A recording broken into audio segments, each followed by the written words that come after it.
Le processus électoral continue, mesdames et messieurs. Comme vous le savez, d'ici le 26 mars 2019, nous saurons qui sera le nouveau gouverneur de la ville de Kinshasa. Plusieurs candidatures, vous le savez. Et pour cette émission sans tabou, nous avons le réel plaisir de recevoir un des candidats au gouvernorat de la ville de Kinshasa, Deo Kasongo. Nous allons parler avec lui, savoir pourquoi il veut être candidat de la ville, province de Kinshasa. Très heureuse de vous recevoir, Deo Kasongo. C'est moi qui suis honoré d'être votre invité. Homme d'affaires connu, nous sommes d'ailleurs dans ce merveilleux cadre de showbiz. Pourquoi vouloir devenir gouverneur? C'est pour protéger vos arrières, protéger vos biens, protéger votre commerce, entre guillemets? Je crois que l'État fait bien son travail parce que mes affaires sont déjà bien protégées. Donc pourquoi avoir une protection en plus? Je suis là, vous êtes accueillis. C'est juste l'envie réelle de voir la ville de Kinshasa, ma ville, votre ville, notre ville, reprendre sa plus belle robe et vraiment rendre cette ville plus propre, plus neuve et plus vivable et plus sûre. C'est vrai que vous n'allez peut-être pas nous dire le fond de votre pensée, mais l'histoire nous rappelle quand même qu'il y a eu des hommes d'affaires qui ont été gouverneurs et beaucoup ont dit que c'était pour assurer leurs arrières dans ce domaine de commerce. Je ne peux pas citer les noms pour ne pas froisser certaines susceptibilités. Je reviens à cette question. Dites-nous franchement, ce n'est pas pour couvrir, pour ne pas payer des taxes, parce que quand vous serez gouverneur, il n'y aura plus de taxes à payer, vous aurez vraiment des avantages qui vont vraiment protéger vos affaires. J'y reviens, parce que beaucoup de gens disent, pourquoi Deo Kasongo, qui est un homme d'affaires assis, qui est à l'aise, entre guillemets, comme on dit chez nous, pourquoi vouloir devenir gouverneur? Je crois que ça doit être la première grande raison qui doit convaincre les gens de mon ambition de faire ce travail au service de ma communauté, au service de la ville de Kinshasa. Parce que justement, mes affaires, je crois que grâce à Dieu, tout se passe plutôt bien. Donc je peux continuer normalement à faire mon travail. Mais si je veux sacrifier 5 ans de ma vie au service de la ville de Kinshasa, c'est parce que je souhaiterais voir quelque chose de différent. Et j'ai attendu longtemps. Et j'en ai marre d'attendre, j'en ai marre de voir cette population, cette ville, presque se dégrader dans certains coins. Je ne parle pas particulièrement de la commune de la Gombe, mais je parle des différentes autres communes où les gens vivent dans des conditions infrahumaines. Et il faut que ça change.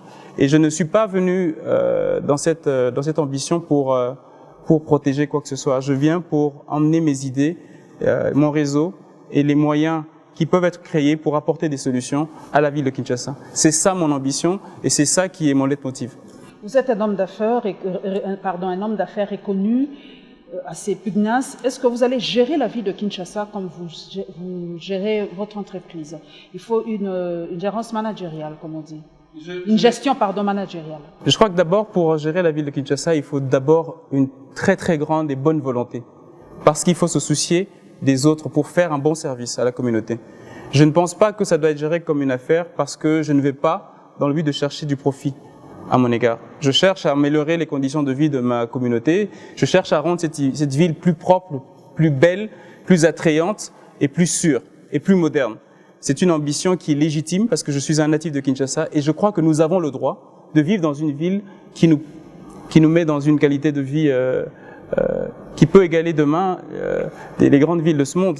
Et je crois que c'est possible. C'est possible. Et c'est pour ça que moi, je n'ai pas envie d'attendre dans 20 ans, dans 30 ans que quelqu'un se lève pour que ça soit fait. J'ai envie de vivre ça maintenant. Alors, si je peux, moi, apporter quelque chose, c'est pour ça que je me suis dit, bon, je me lève et j'y vais. Ça va faire 5 ans, je ferai 5 ans. S'il plaît à Dieu et aux députés provinciaux. Vous avez sillonné la ville de Kinshasa. Pour vous, quelles sont vraiment les premières choses à changer dans cette ville?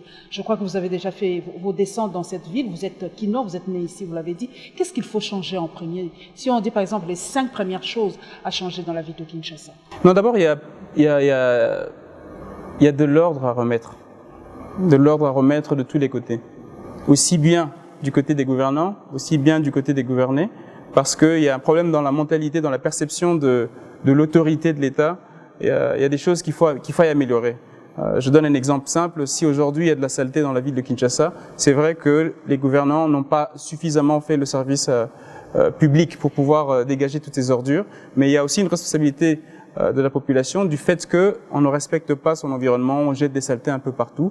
Et qu'il y avait notamment le problème avec les sachets qui sont ceux qui bloquent les caniveaux, qui empêchent la ville d'être plus belle qu'elle ne l'était.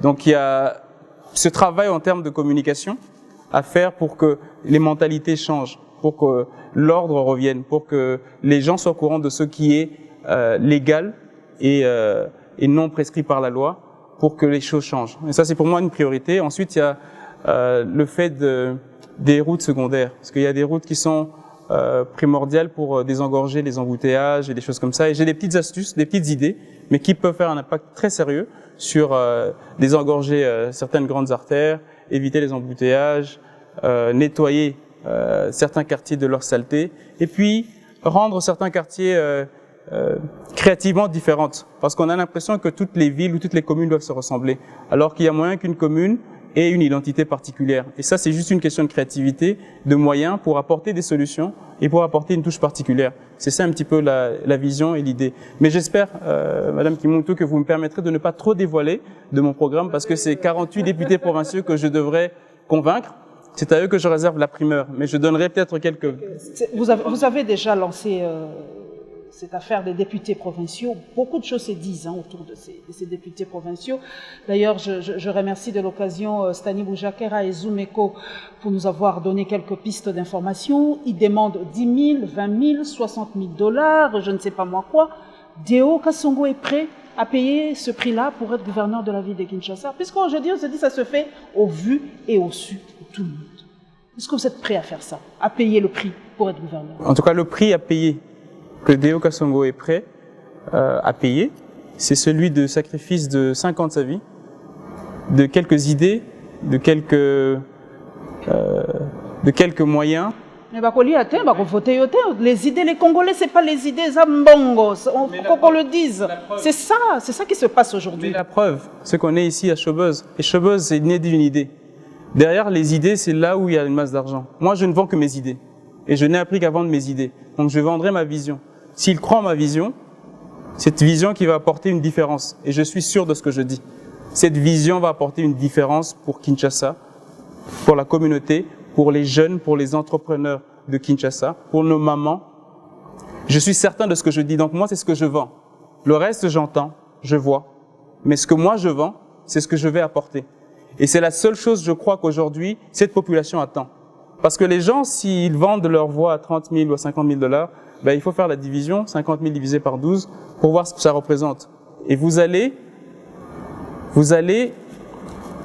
mettre en péril l'avenir de vos enfants, de vos voisins, de vos familles, pour 30 000, 50 000 $. Je crois que de ce que moi j'ai pu rencontrer, la nouvelle classe de l'Assemblée provinciale, elle est d'un certain niveau, un très bon niveau. Donc vendre de l'intelligence, pour moi, avoir en face des gens qui comprennent cette intelligence et qui challenge, je suis rassuré qu'ils vont faire le choix en faisant un choix judicieux, pas par rapport à ce qu'ils vont recevoir en poche, pas par rapport, et j'espère, au commandement politique, parce que c'est un choix de raison. Les gens qui ont voté pour eux, c'est des gens de toutes les tribus, de tous les horizons, qui attendent d'eux un travail. Et ce travail, ils doivent le délivrer. Sinon, dans 5 ans, ils seront sanctionnés comme les précédents ont été sanctionnés. Vous avez parlé de la saleté dans la ville de Kinshasa. Vous voulez être gouverneur, donc vous avez déjà des échos qu'il y a maintenant les chikungunya à Kinshasa. Vous avez déjà entendu parler de ça ces derniers temps? Comment faire pour vraiment combattre l'insalubrité? Parce que cette maladie est très grave. C'est un peu comme la malaria, mais c'est pas ça. Nous n'avons jamais connu ça.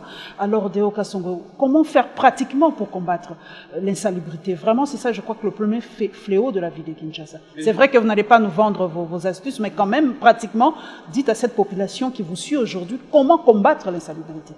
Je disais tout à l'heure, pour changer une ville, je parlerai de la ville, moi je ne parlais même pas du pays. Pour changer une ville, le plus important, c'est le capital humain.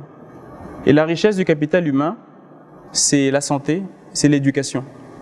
La santé, je crois qu'on ne va pas se mentir. L'état des différents centres de santé, des hôpitaux à Kinshasa laisse à désirer. Les saletés, les ordures viennent encore permettre que justement ces différentes maladies que nous connaissons jamais entendu parler d'ailleurs. Naissent grâce à cette insalubrité, à cette mauvaise prise en charge de cette population. Je ne peux pas vous dire aujourd'hui que le miracle pour pouvoir régler ce nouveau mal qui vient encore ternir l'image de Kinshasa va se faire en un clin d'œil. Mais je crois qu'il y a un processus qu'il faille faire. Il faille éduquer, assainir, Parce qu'après, quand on achète des produits dans une pharmacie, c'est juste pour pallier. Mais avant ça, si on est propre, si l'environnement est propre, on réduit le nombre de maladies dont une population peut être victime.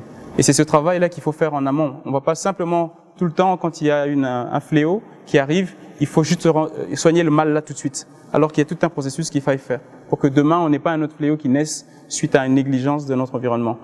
Le gouverneur sortant, André Kimbuta, a parlé du fait que la rétrocession n'avait pas assez d'argent pour embellir la ville de Kinshasa, pour bien faire son travail. Cette rétrocession de 30-40% qu'on devait normalement remettre à la ville de Kinshasa. À part cela, est-ce que Deoka Songo a d'autres pistes de solutions pour avoir de l'argent? Parce qu'il a donné sa raison, il a dit « je n'ai pas pu faire mon travail parce qu'on ne remettait pas de l'argent pour travailler ». Alors, si vous retombez dans le même... Dans le même problème après, si vous êtes gouverneur de Kinshasa, comment allez-vous faire? Vous êtes un homme d'affaires, est-ce que vous avez déjà des pistes, à part la rétrocession, pour avoir de l'argent? Je crois que c'est la plus belle question que j'ai eue jusque-là depuis le début d'émission. Oh que oui, oh que oui. J'ai des idées plein la tête, non seulement pour innover, non seulement pour trouver les moyens, mais la manière d'exécuter. La ville de Kinshasa ne peut pas vivre simplement avec les quelques taxes qui sont écrits dans les livres de la cité, mais on doit pouvoir innover pour emmener les moyens, parce que l'ambition est grande. Et pour une grande ambition, il faut des moyens. Ces moyens, il faut les trouver.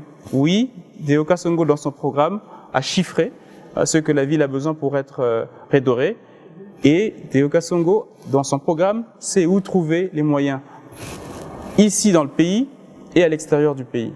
Je n'en dirai pas plus pour le moment, mais je suis certain et j'affirme et je donne rendez-vous le jour où je ferai ma présentation devant l'Assemblée provinciale pour vous montrer que c'est possible. Moi, je n'attendrai pas simplement rétrocession, parce que encore que si l'argent rentre dans le trésor public, pour qu'il ressorte, c'est un peu difficile. Parfois, je crois que moi, il aurait fallu peut-être que cet argent soit déjà pris à la source, plutôt que de suivre le cheminement actuel, et c'est très difficile. La preuve, certaines provinces n'ont jamais reçu cette rétrocession. C'est vrai que votre élection, c'est d'une voie indirecte, mais il y a la population, j'ai tweeté, j'ai parlé, la population dit que non, les gouverneurs des villes doivent être élus directement comme les députés provinciaux, comme les députés nationaux.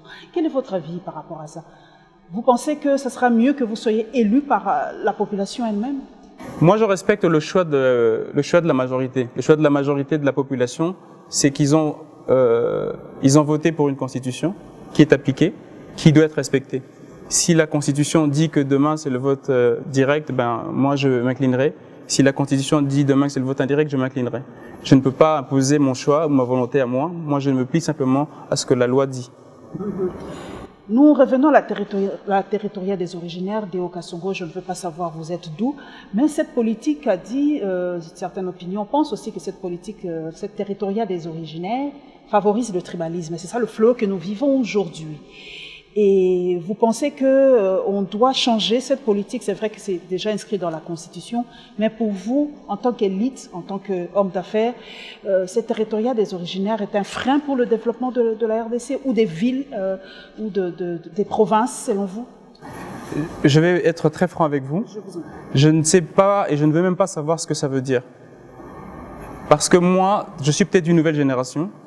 Et je m'en vais vous donner l'exemple pour étayer ce que je suis en train de dire. Les gens qui travaillent avec moi ou qui travaillent pour moi, très peu, je connais leurs origines ou leur province d'origine, très peu. Parce que sincèrement, ça ne me dit rien. Moi, ce qui m'intéresse, c'est la personne qui est en face de moi, les compétences, les idées ou qu'est-ce qu'il peut apporter dans tel business ou dans tel département. C'est ce qui m'intéresse, c'est l'être humain, qui il est et qu'est-ce qu'il peut faire, pas les origines. De la même manière, pour le genre, quand je vois une femme, je m'intéresse à ce que cette femme peut faire, ce qu'elle peut apporter. Je ne m'intéresse pas aux origines. Les gens qui ont voté pour les députés provinciaux ou pour les présidents de la République, c'est des gens de toutes les tribus. Il n'y a pas un député provincial qui peut dire que les gens qui ont voté pour moi, c'est que des originaires de tel coin ou de tel autre coin. Quand les léopards jouent, on oublie les tribus. Parce qu'on est tous derrière l'idée de la victoire de ce groupe de personnes qui représentent la République. Et ces gens sont de différentes tribus. Et c'est cet esprit-là avec lequel moi j'ai grandi, que je vais continuer à grandir. Cette ville est une capitale. Une capitale. Qui est en même temps une province aussi. Qui est en même temps une province, une mégapole de plus de 12 millions de personnes. On ne peut pas commencer à venir diriger ou vouloir diriger une capitale en venant avec toutes ces questions tribales. une capitale. Nous sommes tous fils de ce pays, nous sommes tous fils de cette ville. Et il faut aller au-delà de ces lignes-là. Et ces gens qui utilisent ce genre de rhétorique, c'est des gens qui veulent simplement encore continuer à faire avec cet esprit de crabe pour nous retenir, pour nous renvoyer en arrière. Mais le pays est en train d'avancer. Et le monde est en train d'avancer. Et il faut s'adapter. Il faut suivre le monde et sinon on reste toujours en retrait. Et ça, c'est pour moi des discussions, je suis désolé de le dire, c'est des discussions de bas étage et je préfère généralement pas rentrer dans des discussions tribales parce que je ne vois pas ce que ça apporte en plus. Territorial des originaires, c'est vrai que c'est un peu tribal, mais bon, c'est inscrit dans la Constitution, on n'y peut rien. Mais revenons pour la ville de Kinshasa, vous sillonnez le monde de Okasungu. Qu'est-ce qu'il faut faire, surtout de côté tourisme? On parle aussi de Kinshasa de ce côté-là. C'est vrai que vous gardez le gros pour les députés provinciaux. Mais si on vous demandait, qu'est-ce que vous allez faire pour vendre cette ville aux étrangers, aux touristes qui veulent venir, aux investisseurs? Parce que nous, quand nous allons par exemple à Paris ou à Cape Town, c'est très beau, il y a des touristes qui affluent tous les jours. Mais chez nous, avec la saleté, avec les chikungunya qui arrivent, avec l'Ebola, on a l'impression que les gens ont peur de Kinshasa ou de la RDC. Comment vous allez faire pour vendre, si vous êtes gouverneur, pour vendre cette ville? J'aime beaucoup la question parce que c'est ce que j'ai essayé de faire depuis 17 ans que je suis revenu travailler au Congo. J'ai écrit 2 éditions d'un livre qui s'intitule « Le guide pratique d'investissement au Congo ». C'est un livre que j'ai écrit en collaboration avec l'ANAPI pour promouvoir l'investissement au Congo. J'ai créé une foire qui s'appelait FICO à l'époque, Foire d'investissement au Congo, pour encourager les gens à venir investir. J'ai fait venir des artistes dans mon métier de producteur pour faire venir des artistes, donner une image positive pour dire que voilà, le Congo, on peut vivre certaines choses que l'on fait ailleurs. J'ai organisé pas mal d'autres activités pour essayer de décomplexer les Kinois par rapport à ce qui se passe à l'extérieur. J'ai essayé de faire pas mal de choses pour vendre l'image positive de mon pays. À l'extérieur aussi, surtout aux États-Unis, j'ai organisé pas mal d'événements pour essayer de faire rencontrer des hommes d'affaires de différents horizons avec ceux de mon pays. J'ai essayé de vendre le plus que je peux ma ville, mon pays, depuis des années. Donc ce que je vais faire maintenant, en espérant diriger la province, c'est de faire ce que j'ai toujours voulu faire. Continuer à vendre mon pays, parce qu'il y a des belles choses, des belles énergies, une population fabuleuse, une culture magnifique qu'il faut essayer de mettre juste sur des belles plateformes pour que les gens trouvent l'attrait de venir. Et c'est toujours un peu d'ingéniosité. Vous savez, quand on voyage à Cape Town, ou moi j'étais dernièrement en Indonésie, où j'ai vu on était obligé de payer pour aller voir comment ils fabriquaient le café de manière traditionnelle. Et on payait pour voir ça. Et je rigole parfois avec mes amis quand je vois plein de choses qu'il y a ici à Kinshasa pour lesquelles les gens peuvent payer et découvrir. Mais parfois, on ne voit pas l'opportunité dans les problèmes. Mais les gens se plaignent de beaucoup de choses. Et moi, quand je regarde tout ce que je vois à Kinshasa, il y a plein de problèmes, mais c'est pas que des problèmes. Donnez-nous un exemple pratique, parce que vous serez gouverneur de la ville de Kinshasa. Je vous le souhaite en tout cas. Donc, pratiquement, les exemples pratiques, donnez un exemple pour que les gens aient une idée. Parce que c'est vrai que les gens ont tellement des problèmes, comme vous avez dit, que les opportunités, on ne les voit pas. Moi, personnellement, je ne vois pas l'opportunité. J'ai parlé une fois du fleuve Congo. J'ai fait la comparaison entre le fleuve Congo et la Seine, comment les Parisiens vendent leur Seine avec leurs bateaux-mouches. Et pourtant, quand on voit la Seine, c'est une rivière, ça ne vaut pas le fleuve Congo. Et pourtant, le fleuve Congo est presque orpheline. Alors, pratiquement, comment... Donnez des exemples. Non, je peux vous donner des exemples sans rentrer dans le détail de mon programme. Ok, je vais vous donner quelques pistes. Je veux dire, si par exemple, moi j'ai fait cette salle de spectacle, c'est parce que je sais que le Kinshasa et le Congo est pétri de talents. Il y a des talents qui traînent dans les rues, qui n'ont pas de plateforme pour s'exprimer. Donc j'ai fait une salle de spectacle pour que les gens puissent venir découvrir.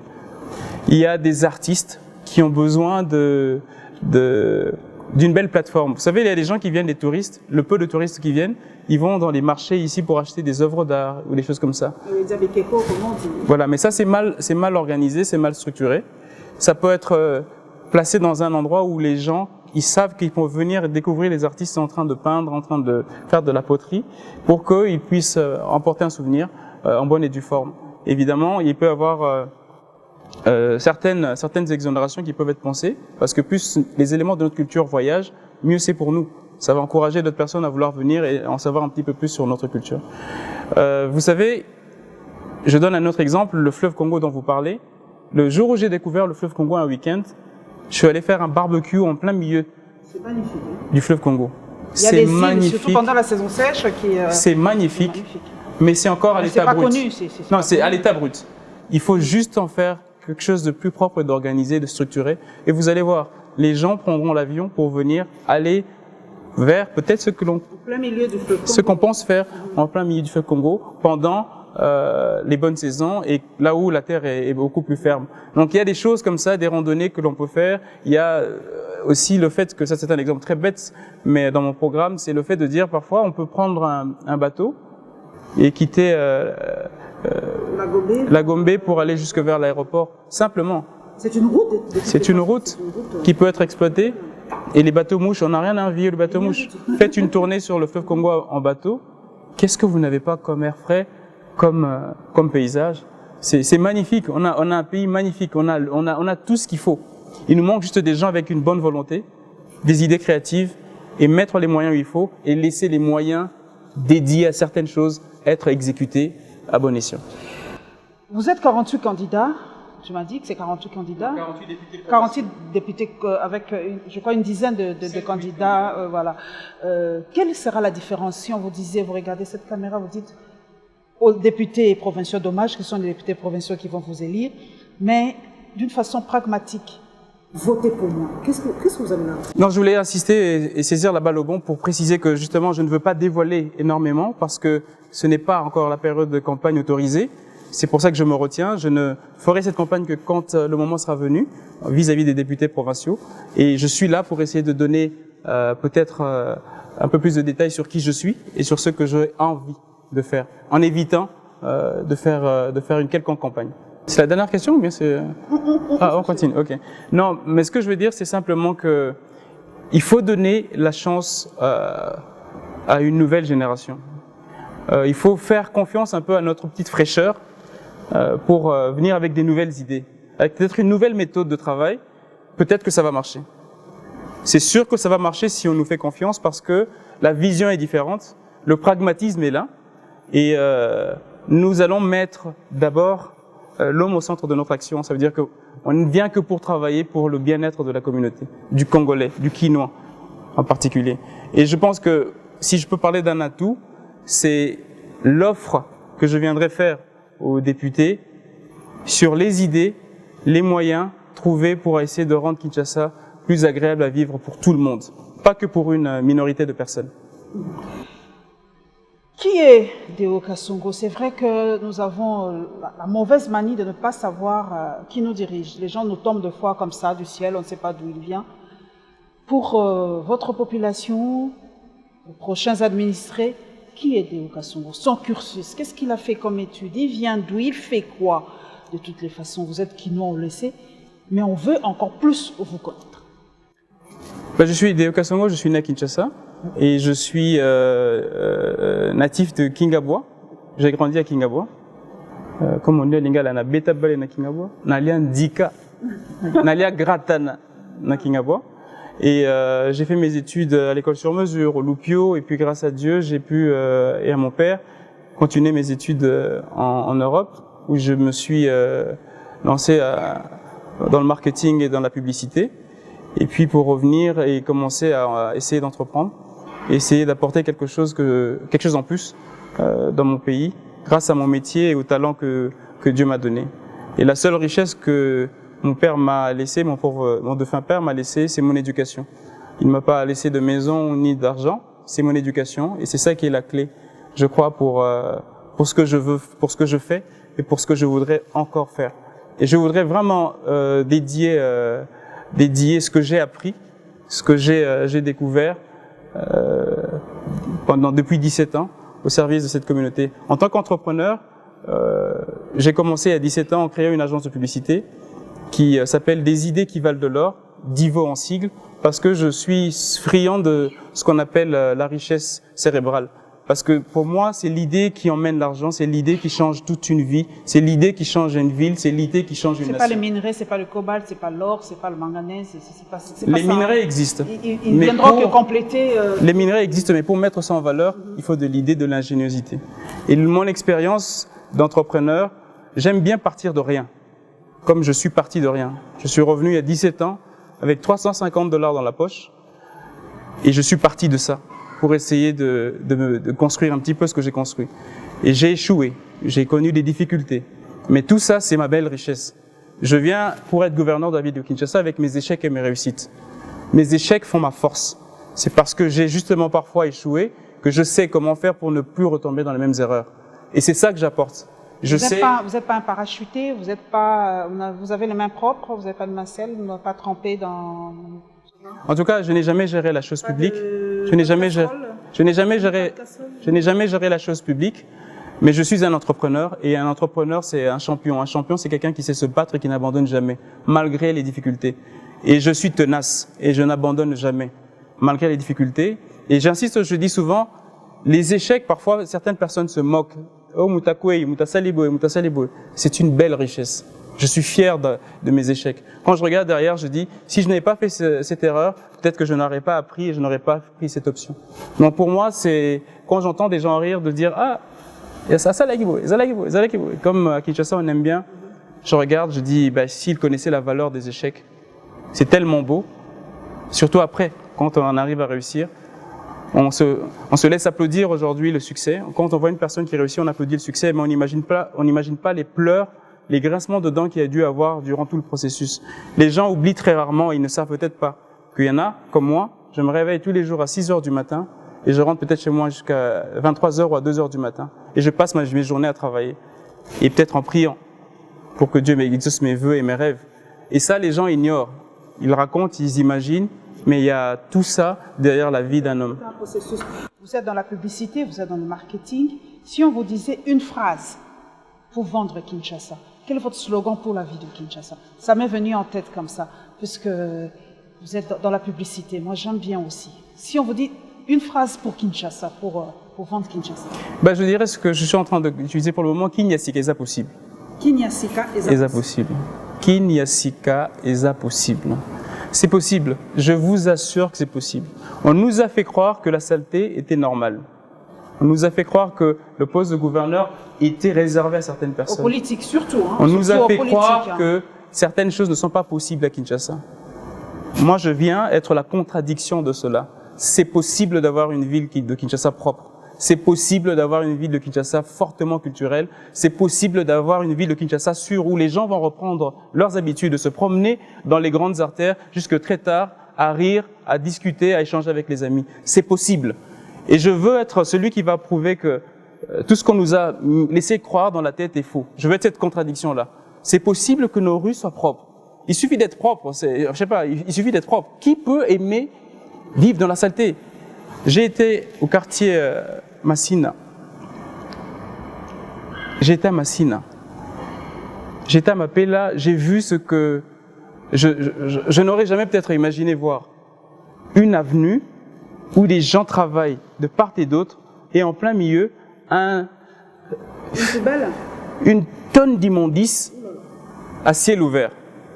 Et ces gens vivent là et travaillent là. Mais je sais pas comment c'est possible. Je sais pas. C'est quoi la difficulté? Et donc je m'interroge. C'est quoi la difficulté? Quand je vois ça, je m'interroge. C'est quoi la difficulté?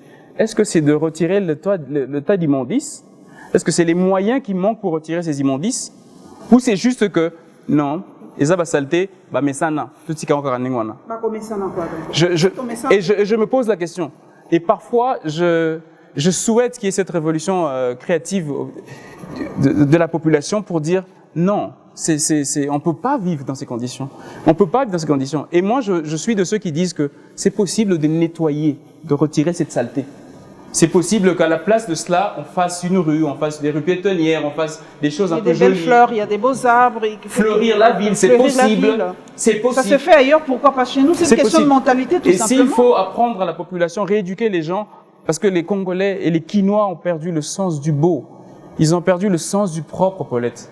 Le ventre affamé aussi n'a point d'oreille, n'a point d'yeux. Moi, j'ajoute, parce que quand quelqu'un a faim, il est là en train de chercher de quoi manger, il oublie le beau. Une jeune femme qui a faim et une jeune femme qui a suffisamment de moyens, quand elles vont toutes les deux voir un sac Louis Vuitton, elles vont voir que c'est beau. Un homme affamé qui n'a pas de travail et un homme qui travaille, qui a les moyens, quand ils vont voir une Mercedes dernier modèle, ils vont tous voir que c'est beau. L'être humain a le sens du beau. Mais le quinoa a perdu le sens du beau. Quand vous regardez sur une artère, le nombre de gens qui ont créé leur magasin et la façon dont c'est présenté, il n'y a plus aucun sens du beau. Il n'y a plus rien de normatif. Il faut remettre les choses dans les normes. Il faut dire, ici, il y a une porte. Ça doit être placé comme ça. Et je vois moi, je suis dans la publicité. Je vois des panneaux publicitaires les uns après les autres. Même pas 2 mètres de distance. Quand on paye en publicité, ce qu'on paye, c'est l'opportunité d'être vu. C'est ça qu'on paye. Mais si tu payes et que devant toi, il y a un autre panneau qui t'empêche d'être vu, qu'est-ce que tu payes? Tu jettes l'argent par la fenêtre. Et donc ça, ce sont des petits exemples qui te montrent qu'il n'y a plus rien de normatif. Et j'ai fait un tour, je vois un gars il est courageux parce qu'il a essayé d'entreprendre. Il a créé son salon de coiffure en pleine rue, en dessous du pont Matete. Et je lui demande, je dis, mais tu es en pleine rue là, tu empêches nos mamans, les enfants qui viennent de l'école de passer. Et pourquoi tu dégages pas, tu vas pas ouvrir ça ailleurs? Il dit, non, on m'a donné des documents en entendant, le jour où ils vont décider de me dégager, ils vont venir me dégager. Mais, donc, celui à qui tu as acheté, j'ai payé un gars de la commune ou bien un policier. Donc, il y a plus de règles, il y a plus de normes, Donc, le gars a fait son truc sur l'avenue. Vraiment une rééducation pour... Et je vais vous étonner parce qu'ils sont prêts. Ils disent, mais il n'y a pas de règles. C'est pour ça qu'on se permet ça. Parce qu'il n'y a pas de règles. C'est pas les Congolais, les Quinois, c'est pas des gens qui refusent d'accepter des règles. C'est des gens qui veulent des règles. Parce que si vous leur mettez des règles, on leur montre pas qu'il faut faire ça. Si vous leur mettez des règles, vous leur montrez le bénéfice de ces règles, ils vont respecter. Des mamans que j'ai croisées avec leurs étables en pleine rue, je leur dis, mais vous dérangez le passage. Vous empêchez de voir la beauté d'une rue en mettant vos tables un peu partout dans le désordre. Pourquoi vous faites ça? Elles te répondent simplement. Pour aller au marché là, ça coûte de l'argent pour prendre une table, pour prendre une position. Donc je préfère être ici. Et donc je pose la question, je dis, donc si on trouve un endroit sain, propre, pas cher, où vous pouvez vendre, vous dégagez d'ici? Il dit, papa, tout de suite, comme ils aiment bien dire, papa, Oza Moïse n'a dit ce qu'on ma solution. Mais il faut pas être ingénieur civil ou faire 10 ans d'études pour régler des problèmes aussi simples. Ils ont besoin des règles et tout être humain a besoin de vivre dans des critères normatifs. C'est ça qui manque dans la ville de Kinshasa. Pour vous, quand vous regardez d'une façon esthétique, comme vous l'avez dit, est-ce que la ville de Kinshasa aujourd'hui est mal bâtie, mal présentée aujourd'hui? Les règles d'urbanisation ne sont pas respectées. Il faut juste regarder autour de vous, avant même de prendre l'avion, parce que si vous prenez l'avion, c'est encore beaucoup plus flagrant. Vous ne voyez pas les tracés propres, parce que quand on respecte les règles d'urbanisme, vous allez voir que tout est bien réglementé, tout est bien tracé. Vous vous mettez sur une avenue, vous allez voir que toutes les déventures se ressemblent, c'est droit, mais ici, c'est pas le cas. Et un jour, vous allez trouver, et moi j'ai déjà vu des bâtiments, l'un à côté de l'autre, il n'y a même pas 2 cm d'espace. S'il y a un incendie ou s'il y a quelque chose, où est-ce que les gens vont sortir? Beaucoup de choses à faire pour la ville de Kinshasa. Mais c'est possible. Mais c'est possible. Mais ça, je ne pourrais pas le faire seul. C'est un travail d'ensemble. C'est-à-dire que la population, si elle comprend que ça, c'est dans notre intérêt, ok, on m'interdit ça, mais le bénéfice de ce qu'on m'interdit, c'est ça. S'ils le comprennent, les Quinois sont travailleurs, ils ont besoin d'être dans des règles, avoir l'opportunité d'avoir des plateformes où ils peuvent exprimer leurs talents. Il y a du talent qui pilule dans ces rues de Kinshasa. Ces talents, ils ont besoin d'être encadrés, d'être mis sur orbite afin que ça serve. Les talents, moi, j'ai pas envie de voir encore d'autres Quinois mourir de bêtes maladies parce qu'on perd des talents. On perd des footballeurs en devenir, on perd des génies de maths, on perd des physiciens, on perd des chanteuses, on perd des mathématiciens et des politiciens, on perd tout le monde. Et je veux qu'on donne à ces gens des plateformes pour exprimer leurs talents. Parce que mon leitmotiv a toujours été de laisser les talents s'exprimer. C'est vrai que vous avez parlé des plateformes. Ces derniers temps, c'est le net, c'est les réseaux sociaux. C'est vrai que pour le dernier gouvernorat, bon, même une porte d'entrée pour le gouvernorat, il n'y a pas. Est-ce que Deo Kasongo penserait déjà avoir une plateforme sur le net pour faire éclore tous ces talents quand il sera gouverneur? Est-ce que vous serez toujours en contact avec la population? C'est vrai qu'on vous répond souvent, quand vous accédez à ces postes-là, il y a comme une cassure avec la population. Vous oubliez même la population, même c'est vos intérêts, c'est les députés provinciaux. Vous laissez à cas députés provinciaux parce que c'est eux qui vous élisent de toutes les façons. Donc, est-ce que vous serez toujours en contact permanent avec cette population, avec cette âme des Kinois, à travers les plateformes, les réseaux sociaux? Est-ce que vous serez encore disponible? Heureusement pour moi que je ne suis pas un carriériste dans la politique parce que je viens du secteur privé. Donc venant du secteur privé, je me soucie d'abord, moi, ce que j'ai dit tout à l'heure, en créant des affaires, j'essaie de créer des affaires là où les gens pensent que c'est un problème. Chaque problème est une opportunité pour moi et je crée. Et moi, je suis quelqu'un, à chaque fois, et mes équipes le savent, dès que quelqu'un me dit autour de moi, « Ah, il y a un problème qu'il faut résoudre », je me retourne pour essayer de vite trouver la solution. C'est un exercice perpétuel. Donc, je ne viens pas faire une carrière politique. C'est vrai que le poste de gouverneur de la ville de Kinshasa, c'est une responsabilité politique, mais je considère ça, pour moi, c'est un exercice de pragmatisme. Je suis en train de dire quels sont les besoins de ma population. Comment est-ce que je peux résoudre? Et je dois mettre mes ménages en exécution pour trouver les idées, les solutions et les moyens pour résorber, régler ou améliorer ceci ou cela. Pour moi, c'est comme ça que je le vois. Je le vois pas en disant je viens pour régler les problèmes politiques entre les partis politiques. Ok, très bien, ça fait partie de la responsabilité politique. Mais le plus urgent, le plus important, c'est de régler les problèmes de mes concitoyens. Et je ne pourrais pas faire ça en étant loin de cette population. Parce que pour travailler pour les gens, il faut être avec eux. Et moi, je suis partie intégrante de ce que Kinshasa, j'espère, peut avoir de meilleur. Qui est d'ailleurs Deo Kasongo? Parce que c'est vrai, vous vous présentez en indépendance, si je ne me trompe pas, mais les gens sont curieux de savoir qui se cache. Deo Kasongo. Je pense que ces gens dont vous parlez j'espère qu'ils se posent la question depuis 17 ans. Parce que ça fait depuis 17 ans que je travaille. Et depuis 17 ans que je travaille, et depuis que je suis né, c'est Dieu seul en qui je crois, qui me soutient, qui me guide et qui m'inspire. Si Dieu fait peur et suscite autant d'interrogations, convertissez-vous les gars, c'est simple. En politique, vous n'avez pas de soutien, c'est vrai ça? Ça fait quand même incroyable en RDC de ne pas avoir de soutien. J'ai un avantage, c'est que je suis, en étant dans les affaires, j'ai des excellentes relations avec les gens de la gauche, avec les gens de la droite, et avec les gens du milieu, et avec les gens de partout. J'ai l'avantage d'avoir des bonnes relations avec tout le monde. Donc on ne pourra pas dire que je suis un candidat de telle couleur ou de telle couleur. C'est vrai que j'ai une agence de communication qui a travaillé peut-être en termes de communication plus pour les uns que les autres, mais c'est un business. Donc c'est un business et je me présente avec la qualité d'indépendant parce que je veux être quelqu'un d'indépendant d'esprit et ne pas avoir de pesanteurs qui m'empêcheront d'avancer. Je ne vais pas terminer cette émission sans parler de vos relations avec les journalistes. J'en suis une. Et beaucoup de choses se disent. Deo Kasongo, c'est l'homme des journalistes, c'est l'homme qui... Moi, je ne mâche pas mes noms, hein. Mes mots, c'est connu de partout, qui achète les journalistes. Deo Kasongo, voilà, il se met les journalistes dans la poche et tout ça. Quelles sont vos relations avec les hommes et les femmes des médias, Deo Kasongo? Je vais profiter. Il y en a déjà un qui vous a fustigé, John Lungila vous a fustigé sur kiosque et dire que non, Deo a déjà, je me permets de vous appeler Deo quand même, voilà, qu'il y a déjà un groupe de journalistes qui sont vraiment acquis à sa cause et tout ça. Alors moi, j'aimerais bien savoir, parce qu'on va encore dire que non, voilà, il a acheté Paulette Kimuntu et pourtant moi, je ne suis pas achetable du tout. Alors, quelles sont vos relations avec les hommes et les femmes? Puis si vous permettez, évidemment, je vais revenir sur une autre chose qui avait été dite à l'occasion de cette émission de la personne que vous avez citée. Je travaille dans le métier de la communication depuis 17 ans. Donc c'est un peu normal que je puisse connaître pas mal de gens dans le métier de journalisme parce que ça fait partie d'un cercle de communication.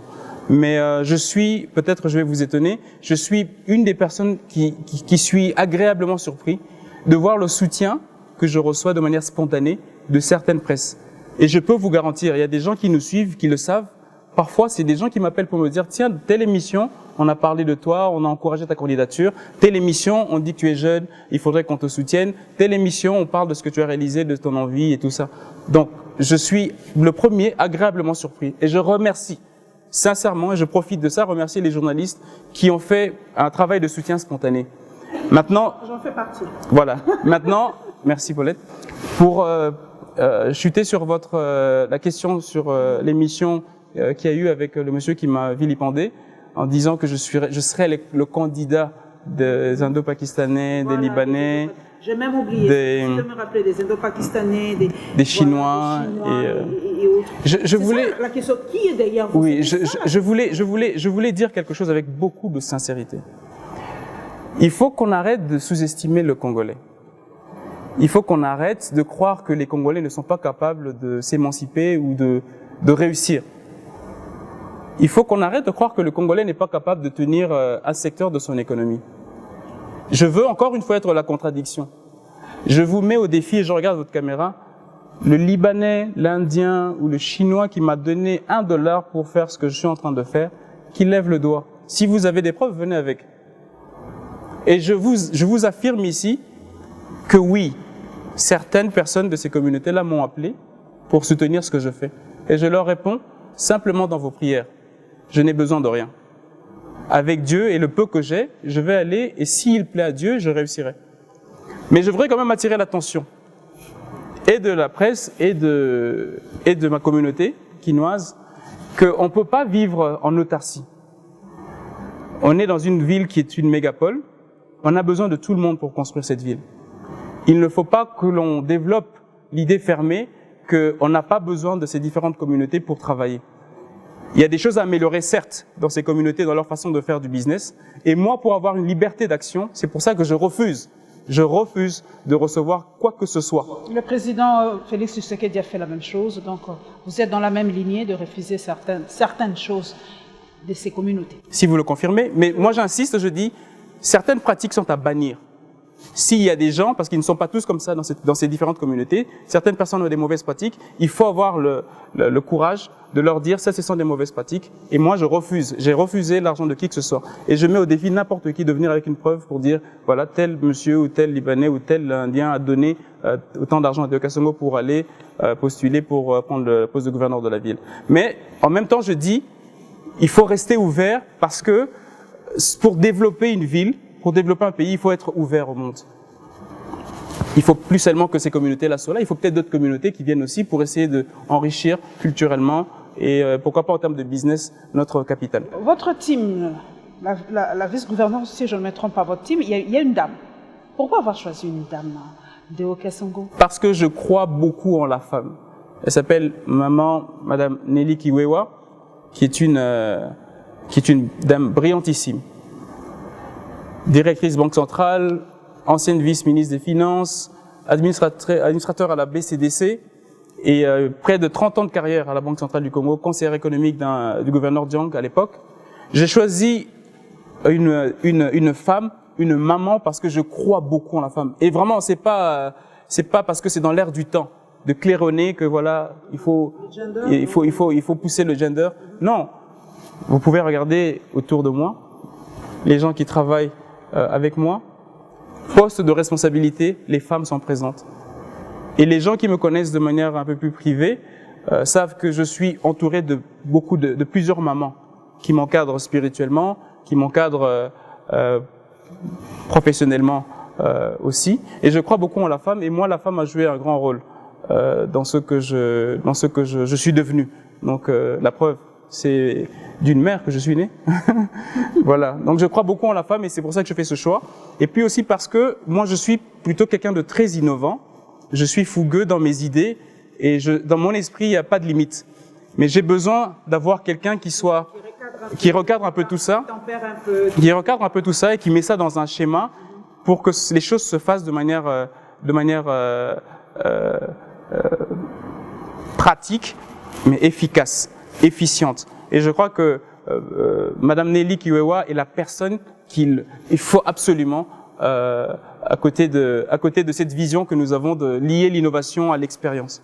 À vous entendre, Deoka Songo, vous êtes un croyant, chrétien, pratiquant, à vous entendre, mais on reproche souvent dans la ville de Kinshasa une prolifération des églises.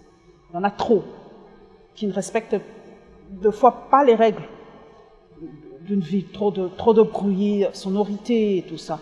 Prochain gouverneur de la ville, quelle sera votre réaction par rapport à ça? Déjà, au Rwanda, moi j'aime bien les comparaisons, on a fermé beaucoup d'églises de réveil. Est-ce que Deoka Songo va entrer dans cette lignée, de fermer des églises ou de réglementer tout simplement leur façon de faire? Je vais rentrer dans la lignée de ceux qui vont faire des choses qui vont être citées en exemple dans d'autres pays. C'est une ambition. Parce que moi aussi j'en ai un peu marre que l'on cite toujours d'autres pays, d'autres villes en exemple, alors que Kinshasa n'est cité qu'en mal comme exemple. Ce que vous décriez par rapport aux églises, moi je le décris avec tout. Moi je décris avec tout. Quelqu'un se lève le matin, il regarde à gauche, il regarde à droite, il installe une étable, il met du savon, il met ceci, il commence à vendre. Quelqu'un se lève le matin, il regarde à gauche, il regarde à droite, il prend 2 casiers, il prend 2 casiers, il prend les boissons et il prend les 2 casiers, emballage, il les met comme des chaises, il démarre un ganda, il appelle ça un ganda 2 casiers. Les églises, c'est la même chose. Normatif. On doit revenir dans les normes. Qu'est-ce qu'il faut pour ouvrir un bar, un restaurant, une église? Vous savez, visitez certains restaurants. Même dans le centre-ville de Gombe, vous allez trouver des restaurants où il y a des rats qui circulent. Alors, si des rats circulent dans le centre-ville de Gombe, qui est le cœur de ville, le centre d'affaires, imaginez un peu ce qu'on peut trouver dans les restaurants, dans les quartiers populaires. Il faut qu'on revienne dans les normes. Et ces normes-là doivent être imposées à tout le monde et à tous les secteurs. C'est comme ça qu'on remet de l'ordre et que les choses soient... C'est plus agréable de vivre dans un environnement où tout est réglementé, plutôt que d'en vivre dans ce désordre. Et quand on vit dans ce désordre, le résultat, c'est quoi? C'est que les gens conduisent dans le désordre. La preuve, regardez la circulation routière, dans le désordre. Les gens ont des permis, mais ils conduisent dans le désordre, sans normes. Les embouteillages, parfois, simplement manquent de courtoisie routière, parfois. Et d'autres fois, on a déjà recensé, mais ça, encore une fois, peut-être je donnerai les solutions que j'ai emmenées dans mon programme.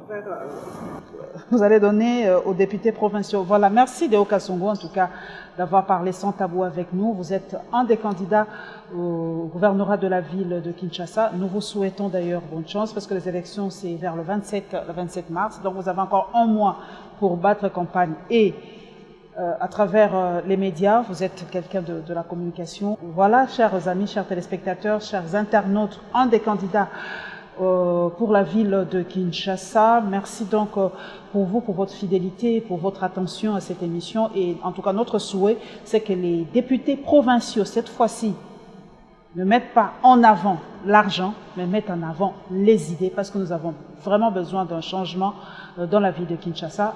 La ville miroir, c'est la capitale de la République démocratique du Congo. On a beaucoup à faire. Deo Kasongo a parlé des normes. On doit revenir aux normes pour qu'en tout cas Kinshasa soit aussi parmi les villes à visiter, que des touristes arrivent pour visiter la ville de Kinshasa. On a beaucoup de travail. Ce slogan, c'est Kinyasika est possible. Kinyasika est possible. Donc tout est possible, comme l'a chanté déjà un chantre. Tout est possible si on y met du sérieux. On se retrouve, mesdames et messieurs, avec le même plaisir prochainement. Au revoir.